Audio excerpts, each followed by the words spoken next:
Welcome back to the Deep Dive. Our mission here is always the same.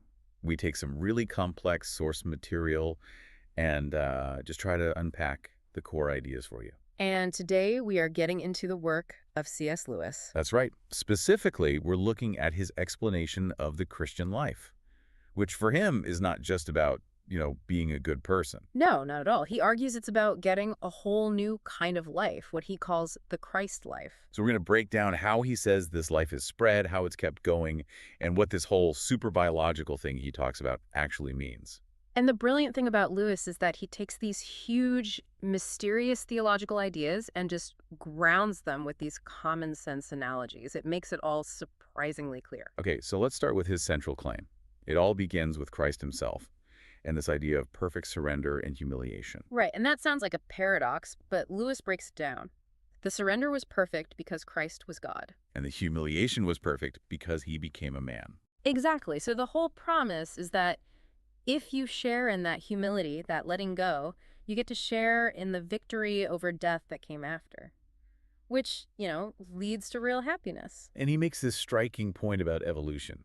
We're always wondering what the next step for humanity is. And Lewis just says, well, it's already happened. What does he mean by that? He argues that Christ is that new kind of man, Yeah. the next stage. So the goal isn't to wait for something new to evolve. It's to figure out how to get that new life, which already exists, put into us. Right. And to explain how weird that process might be, he uses an analogy I think is just fantastic. Natural birth. Yeah, how we get our ordinary, biological life. If you think about it from scratch, it's a bizarre process. Lewis calls it a curious process involving pleasure, pain, and danger. You would never invent it that way if you were designing a system. It's so messy. It's so odd that he even points out that many kids, when you first tell them the facts of life, they just don't believe you. It sounds made up. Okay, so he's setting us up. He is. He's saying, look, if the God who made that incredibly odd physical process is the same God who designed the spiritual one, Then we should probably expect the spiritual one to be a little odd, too. exactly. We don't get to stand on the sidelines and jabber about what it ought to be like. He says God didn't consult us when he invented sex, and he didn't consult us on this either. Okay, so what are the mechanics then? How does this odd process work? Well, Lewis outlines 3 ordinary ways. He calls them the train routes, which I love. Meaning, this is the standard way it happens, but maybe not the only way. Right. God can use boats or planes for special cases. But the 3 regular methods are baptism, belief, and lorvis. The third one he calls a mysterious action. Holy Communion, or the Mass, or the Lord's Supper. Yes, depending on your tradition. And he's careful here. He knows his Methodist friend would probably put belief first and foremost. But his point is that the full teaching of Christianity recommends using all 3. They're not in competition. Right. And this is where our modern skepticism usually kicks in. We ask, okay, but why these things? Why water? Why a piece of bread? And what's Lewis's answer? He basically says, I have no idea. He's really honest about it. He says he can't see the logical connection any more than he could have guessed the connection between physical pleasure and making a baby. So we just have to take reality as it comes. Yes. And he says he believes they work because of one thing, Christ's authority. And this leads him into this amazing defense of authority itself. His part is so good because we're so suspicious of religious authority, but he points out that 99% of what we believe is based on authority. Totally. Think about it. Do you believe in New York? I mean, if you've never been there. Of course. I trust maps, photos, people who've been there, authority. What about atoms? Or the solar system? Or that blood circulates in your body? It's all from scientists, from experts, people we trust. It's exactly. Or history.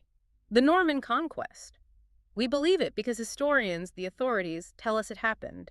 Lewis's point is that if you rejected everything, you hadn't personally verified. You'd know almost nothing. You'd have to be, as he says, content to know nothing all his life. So if you trust authority for science and history, it's not logical to suddenly reject the principle of authority when it comes to religion.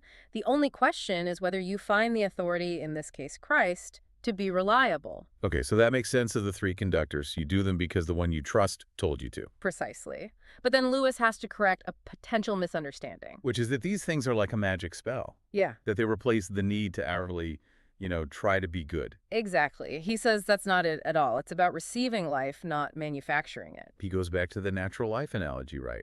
We get life from our parents, but we still have to eat and sleep and take care of ourselves. We're just maintaining a life that was given to us. We didn't create it. And the Christ life is the same. It has to be nourished. And what's the practical result of having this life inside you?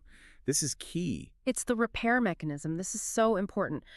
For Lewis, a Christian is not someone who never does anything wrong. That's a relief. It is. A Christian is someone who, because this new life is inside them, is able to genuinely repent and get up and start over again every single time they fall. He uses the analogy of a live body versus a dead one. Yes. A live body gets cut, but it can heal itself. A dead body just decays. The Christ life is that spiritual healing agent. It allows for repair. And this connects to that idea of reverse causation you mentioned. It does. This is a game changer. Most people think it works like this. If I am good, God will love me. But Lewis flips it completely. He says the Christian perspective is, God loves me, therefore he will make me good. The love comes first, and the goodness is the result. Which he explains with the greenhouse analogy. The best analogy. The roof of the greenhouse doesn't attract the sun because it's bright. It becomes bright because the sun is shining on it. Our goodness is a reflection of God's love, not a cause of it. Exactly. It removes all that performance anxiety. The focus is on letting the sun shine on you. So let's talk about that term he uses, superbiological reality. It's such a strange phrase. It sounds so physical. And that's exactly what he means. For him, this isn't just a metaphor or a nice idea. Christians, as a group, literally form a new kind of organism in the world. He says they are Christ's fingers and the cells of his body. Which immediately explains why physical things are used to spread this life. Water, bread, wine. Right. If it were just about an idea, you'd only need books or lectures. But because it's about transmitting actual life into a physical being, matter is involved. I love his line on this. He says something like, there is no good trying to be more spiritual than God. He invented eating. He likes matter. He invented it. Yes. It's about transforming our whole reality, body and soul. But this, of course, brings up that really tough question of fairness. What about all the people who have never heard of Christ or had a chance to do any of this? And Lewis is incredibly humble here. He basically says, God hasn't told us his plans for those people. So he doesn't claim to have the answer. No. He affirms that salvation is through Christ, but he's very clear that we don't know that only those who consciously know of him can be saved through him. God's bigger than our rule book. But then he pivots from that question to a practical point for the person asking it. He does. He says if you're really worried about the people on the outside, the single most illogical thing you can do is stay on the outside yourself.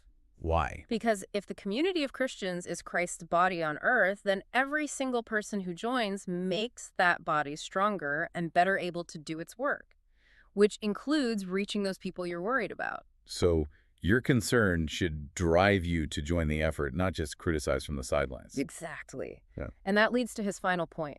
If this is all so important, why is God operating in secret? Like a secret society? Why not just invade in force? A question a lot of people ask. Lewis's answer is that God is delaying the big public invasion to give us a chance to choose his side freely. Without being overwhelmed. Right. He uses a wartime analogy. You wouldn't be very impressed with a Frenchman who only declared he was on the side of the Allies after they were already marching into Germany. The choice means something when there's still a risk. So this period right now, this is the time for choosing. This is it, because the invasion is coming. And he says when the author walks onto the stage, the play is over. And when God finally does land in force, as Lewis puts it, it won't be a gentle arrival. No. The universe as we know it will just melt away, and this new reality will crash in, and it will strike every person in one of two ways. Either irresistible love or irresistible horror. And at that moment, it will be far too late to change sides. You can't just decide to believe when the evidence is overwhelming and undeniable. So that final moment isn't about making a choice. No, it's about discovering which side you really chose, all along, by the 1,000 little choices you made every day. Today is the day for choosing. That chance is not going to last forever. Wow. So to recap, we've gone all the way from this idea of a new kind of man through the odd but necessary methods for spreading that life, and finally to this cosmic endgame. And the central tension is always there in Lewis. It's between the quiet, hidden, almost biological work happening now, this secret society, and the inevitable, public, overwhelming invasion that is coming. So what does this all boil down to? His whole argument seems to hang on this idea that you have to trust a reliable authority for almost anything important. It does, and if that's true, it leaves you with a pretty challenging thought. Ask yourself, what is the highest authority you rely on every single day? The one you trust without even thinking about it, to tell you what's real and what matters. And then, And then ask what would happen if that authority turned out to be wrong. This deep dive really suggests that examining not just what you believe, but who you ultimately trust is the most important choice you'll ever make.